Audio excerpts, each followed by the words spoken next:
En el año 1962, 8 empresarios mexicanos hicieron algo que nadie esperaba. Compraron una fábrica automotriz entera. Y no hablamos de licencias o de franquicias. Hablamos de 44,000 kilos de planos técnicos, 34,000 dibujos de ingeniería y más de 7,000 toneladas de maquinaria de precisión alemana. Todo perfectamente catalogado, empacado y listo para cruzar el Atlántico. Pagaron $12 millones, una fortuna para la época. Pero no les importó, porque no estaban comprando una fábrica. Estaban comprando el futuro de la industria automotriz mexicana. Tenían en sus manos la tecnología que hizo temblar a Mercedes-Benz, la misma suspensión de aire que los alemanes apenas empezaban a dominar, el diseño que hacía voltear cabezas en las calles de Berlín, París y Nueva York.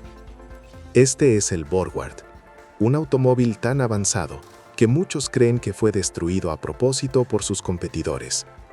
Un carro con la sofisticación de un Mercedes, una velocidad competitiva y la belleza de un Karmann Ghia. Y por un momento glorioso, México fue dueño de toda esa tecnología. Pero aquí viene lo brutal. A pesar de tener la fábrica completa, transportada pieza por pieza desde Alemania, a pesar de tener técnicos alemanes entrenando a los trabajadores mexicanos y una demanda hambrienta de automóviles de lujo, el Borgward mexicano apenas logró producir 2,267 unidades antes de morir en 1970. ¿Cómo es posible que una industria con tanto potencial desapareciera casi sin dejar rastro?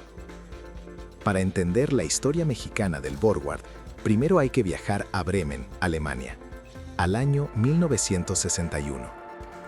Porque lo que pasó ahí fue tan turbio que hasta hoy los historiadores discuten si fue una quiebra legítima o el asesinato industrial más grande de la posguerra.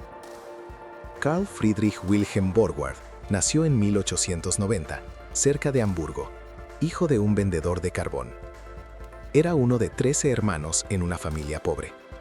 Dejó la escuela a los 16 años para ser aprendiz de cerrajero. Fue herido en la Primera Guerra Mundial.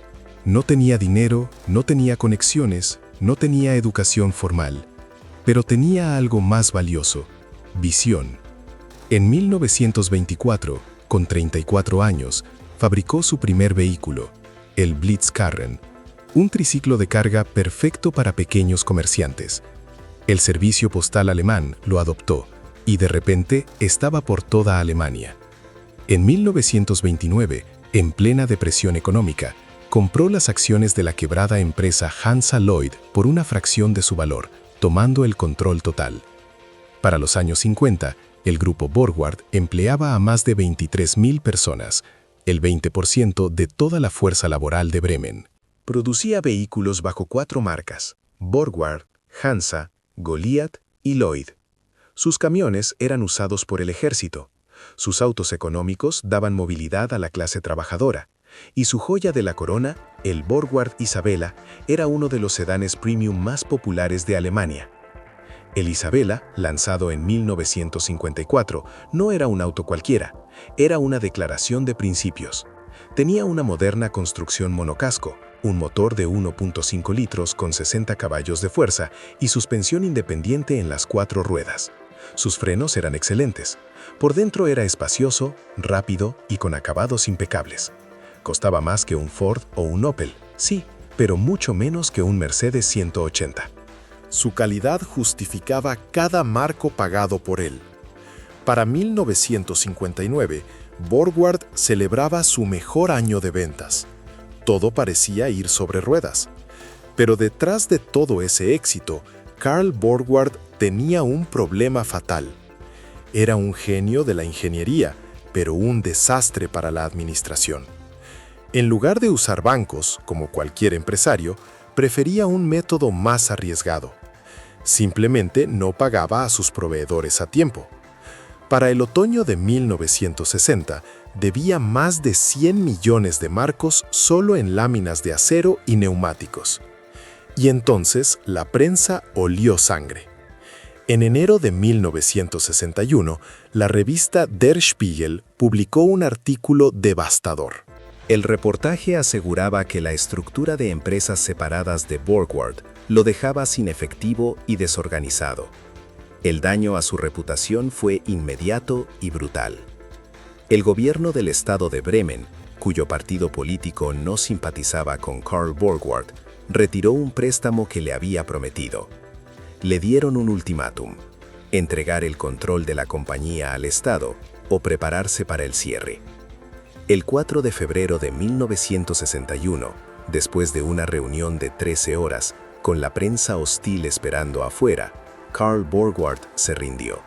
Entregó su imperio. ¿Y a quién pusieron a cargo de la compañía? A Johannes Semmler, un auditor que, casualmente, también era miembro de la junta directiva de BMW, uno de sus mayores rivales. Un conflicto de interés monumental. Quisieron enterrar esta historia bajo toneladas de concreto, pero nosotros la desenterramos. Si exiges la verdad, suscríbete a Secretos de los Descubrimientos Mexicanos. Para julio de 1961, Borgward estaba oficialmente en bancarrota. O eso decían, porque cuando se liquidaron todos los activos y se pagaron todas las deudas, todavía quedaban 4.5 millones de marcos en la caja. La prueba irrefutable: la compañía nunca fue insolvente. La quiebra fue provocada.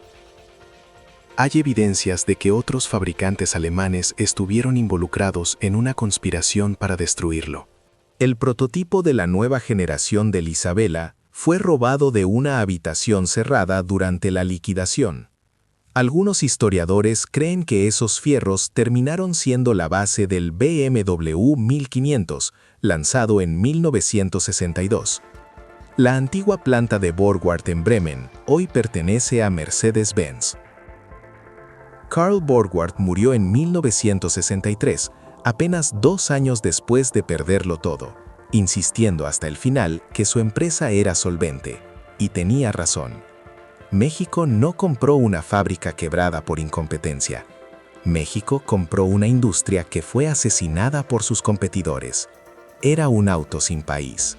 Y en medio de esas ruinas, apareció un grupo de 8 empresarios mexicanos con una idea audaz: comprar el equipamiento completo de la fábrica y reiniciar la producción en México. Para lograrlo, fundaron la Impulsora Mexicana Automotriz. La operación se cerró en 1962. Fue una tarea titánica.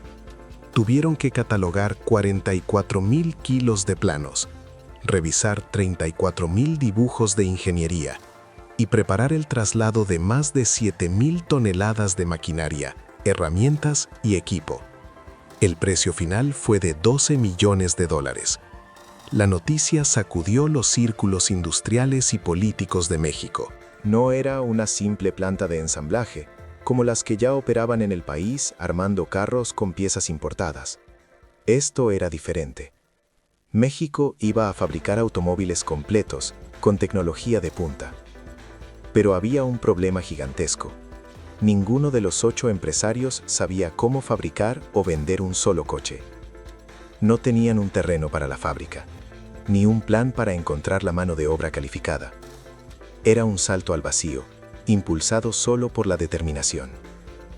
Toda la maquinaria de la vieja fábrica de Bremen fue inspeccionada y reacondicionada por los mismos técnicos alemanes que la habían operado. Se eligió la ciudad de Monterrey. Era el corazón industrial del norte, un centro neurálgico conectado por carretera y ferrocarril. Tenía gas natural, energía eléctrica de alto voltaje y una cultura de trabajo industrial. En 1963, los barcos y los trenes empezaron a llegar, descargando el alma de una fábrica alemana en un terreno donde las nuevas naves apenas se estaban levantando.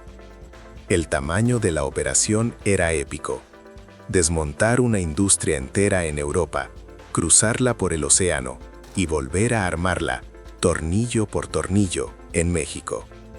No fue hasta finales de 1965 que la planta quedó finalmente ensamblada, gracias a la ayuda de los técnicos alemanes. De inmediato, comenzó un programa de entrenamiento que duraría 2 años. Los alemanes enseñaron cada proceso, cada técnica y cada estándar de calidad a los obreros y técnicos mexicanos. Pero cuando un obstáculo se superaba, aparecía otro. El gobierno mexicano, en un intento por proteger la industria nacional, prohibió la importación de motores y componentes mecánicos armados. Exigía que cualquier fabricante usara un mínimo del 60% de piezas hechas en México. Esto significaba que Impulsora Mexicana Automotriz tenía que encontrar proveedores locales para más de la mitad del automóvil, proveedores que en muchos casos simplemente no existían o no tenían la capacidad para producir con la precisión alemana que exigían los planos. Ante la magnitud del reto, el grupo decidió mantener sus actividades en el más absoluto secreto. Era una medida de protección contra los críticos y los competidores que esperaban su fracaso. Finalmente, a finales de 1967, 6 largos años después de la compra inicial, el primer Borgward fabricado en México salió de la línea de montaje. Pero aquel auto no era el famoso Isabeda que todos recordaban. Era algo mucho más ambicioso. El Borgward 230. Estaba basado en el P100, el modelo más grande y lujoso que la marca alemana había creado antes de su caída. Bajo el cofre, un motor de 6 cilindros en línea y 2.2 litros, que entregaba 100 caballos de fuerza. Su construcción era de tipo monocasco integral, con un diseño angular y modernas aletas traseras. Pero la verdadera joya era su suspensión neumática, una tecnología revolucionaria que se autonivelaba según la carga del vehículo. Para ponerlo en perspectiva, Borgward había lanzado este sistema incluso antes que Mercedes-Benz lo hiciera popular. Y ahora, en 1967, esa tecnología de punta se fabricaba en México, mientras la mayoría de los autos seguían usando muelles de acero. El primer mes salieron 75 unidades de la planta. El Borgward mexicano se convirtió de inmediato en el auto más caro y deseado del país. Tener uno no era solo un lujo, era una declaración. Te colocaba en la élite de la élite. Un símbolo de estatus a la altura de un Mercedes, pero con un orgullo distinto. El orgullo de saber que aquellos fierros se habían ensamblado en México. El sueño de Gregorio Ramírez parecía cumplirse. México por fin tenía su propia armadora de autos de lujo. Daba empleo a trabajadores mexicanos y competía con las grandes marcas del mundo. Era el momento perfecto para crecer. Pero la cima fue breve. Y la caída, brutal. Entre 1967 y 1970, la planta de FANASA apenas logró producir 2.267 unidades. Para 1971, las puertas de la fábrica cerraron para siempre. Si tenían la tecnología, los trabajadores y el mercado, ¿qué fue lo que salió mal? 3 factores principales destruyeron el proyecto. El primer factor fue el tiempo, el enemigo silencioso. Desde la compra de la maquinaria en Alemania hasta el primer auto terminado, pasaron casi 6 años. 6 años perdidos en trámites, en construir la planta, en capacitar al personal. En el mundo automotriz, 6 años son una eternidad. El diseño del P100, que en 1962 era vanguardista, para 1967 ya se sentía viejo. Los consumidores mexicanos, con el dinero para comprar un auto de lujo, ya no miraban ese diseño. Tenían en la mente las líneas agresivas de un Ford Mustang o la silueta deportiva de un Chevrolet Camaro. El Borgward mexicano llegó tarde a la fiesta. El segundo factor fue la economía, el costo de no tener una industria de soporte. El gobierno exigía que el 60% de los componentes fueran de origen nacional, una meta casi imposible de cumplir para un auto tan complejo. Componentes críticos como el motor, la transmisión o el delicado sistema de suspensión neumática simplemente no se fabricaban en México con la calidad necesaria. tuvieron que importarlos desde Europa. Esto creó una trampa mortal. Cada vez que el peso se devaluaba frente a las monedas europeas, el costo de producción se disparaba. Y a eso había que sumarle los altos aranceles de importación. El Borgward terminaba siendo un auto atrapado en una contradicción. Costaba demasiado para el mercado popular, pero carecía del prestigio de un Mercedes-Benz o un BMW para competir en el segmento de lujo. Peor aún, el proyecto mexicano había nacido huérfano. La matriz alemana había cerrado sus puertas en 1961. Esto significaba que no habría una segunda generación, no habría mejoras en el diseño. El Borgward mexicano era una fotografía congelada en el tiempo. Mientras Ford, Chevrolet o incluso Mercedes lanzaban modelos nuevos cada año, la planta de Monterrey seguía produciendo el mismo auto de 1960. Este fue el golpe final. La marca Borgward estaba muerta en el mercado global. En Alemania, la vieja planta ahora pertenecía a Mercedes. En el resto del mundo, era un recuerdo. México intentaba vender un auto con un nombre que ya no existía. No había campañas publicitarias globales, ni prestigio, ni carreras deportivas que mantuvieran viva la leyenda. Los compradores se hacían preguntas lógicas. ¿Qué pasará si necesito refacciones en 5 años? ¿Cuánto tiempo va a durar esta fábrica? La respuesta no tardó en llegar. La producción se detuvo en 1970. Un año después, la fábrica fue desmontada. Toda la maquinaria alemana, toda la inversión y el conocimiento simplemente se esfumaron. El Borgward mexicano no falló por su calidad. Los autos que salieron de Monterrey eran excelentes, bien construidos y con acabados impecables. Tampoco falló por falta de visión. La idea era correcta. México podía y debía ser una potencia automotriz. Falló por una tormenta perfecta.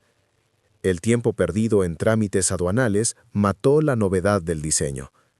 Las políticas del gobierno encarecieron la producción, y la muerte de la casa matriz en Alemania lo dejó sin respaldo técnico y sin prestigio. Era un auto sin país, demasiado avanzado para su momento y demasiado solo para sobrevivir. Hoy, los pocos ejemplares que ruedan son tesoros, el recuerdo de un momento en que México se atrevió a soñar con la manufactura de lujo, y casi lo logra. La historia oficial es una mentira. La verdadera historia la contamos aquí. Únete a Secretos de los Descubrimientos Mexicanos y suscríbete para que la memoria no se oxide.